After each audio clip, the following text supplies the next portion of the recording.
Welcome to the Real Estate Espresso Podcast, your morning shot of what's new in the world of real estate investing. I'm your host, Victor Menasce.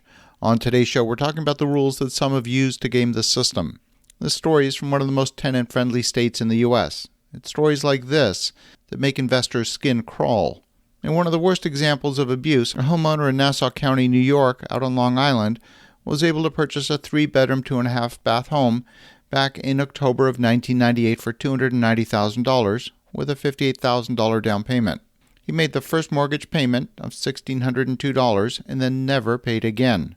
The owner defaulted in December 1998 and occupied the house for the next 23 years, staving off eviction for that entire time. The house was actually foreclosed upon in the year 2000. Over the years, despite no longer owning the house, occupants were able to stave off eviction. The former owner filed 4 lawsuits and declared bankruptcy 7 times.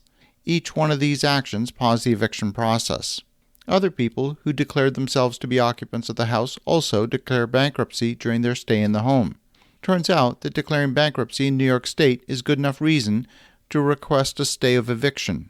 One of the occupants of the house was killed in a car accident on the Long Island Expressway this past summer.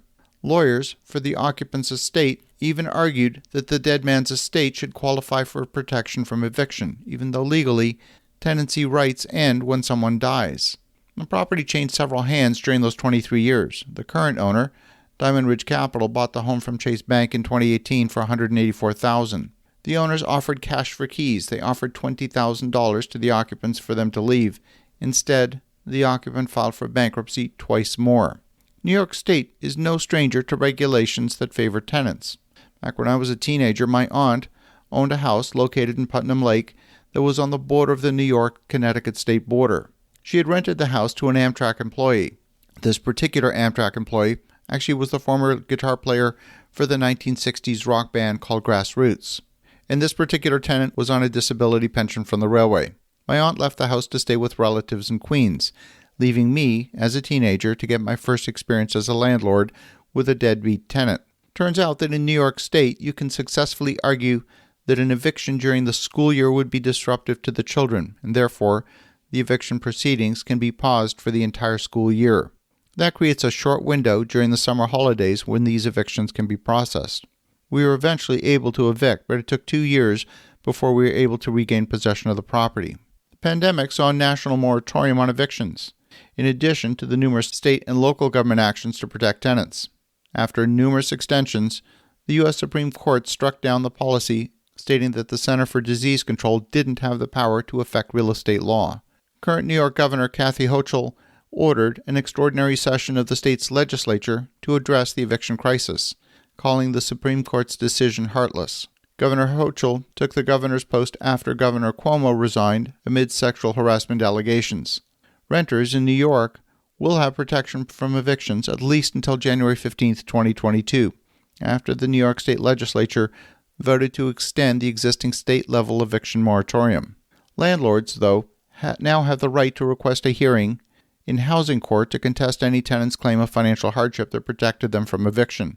The Supreme Court had found that the previous policy, which allowed tenants to self-attest on a form that they faced financial hardship, was a potential violation of the landlord's right to due process. More than 8 million rental properties across the country are behind on rent by an average of $5,600 according to census data taken at the time of the census earlier this year. Nearly half of those rental properties are not owned by big corporations, but instead by what the government classifies as small landlords, people who manage their own rentals and depend on them for basic income, and who are now trapped between tenants who can't pay or won't pay and their own mounting bills for insurance, mortgages, and property taxes. According to government estimates, a third of small landlords are at risk of bankruptcy or foreclosure as the pandemic continues well into its second year. The question is, how will these properties be dealt with? We keep hearing about the housing shortage. What will happen to these properties when the moratorium's over? Will they appear on the market? Where will the people go? Where will the money to cover the back rent come from? And when will the rental assistance that's been promised now for months and months actually get into landlords' hands? If smaller rental properties are your focus, now might actually be a time to start looking at distressed properties coming on the market. Have an awesome rest of your day. Go make some great things happen. And we'll talk to you again tomorrow.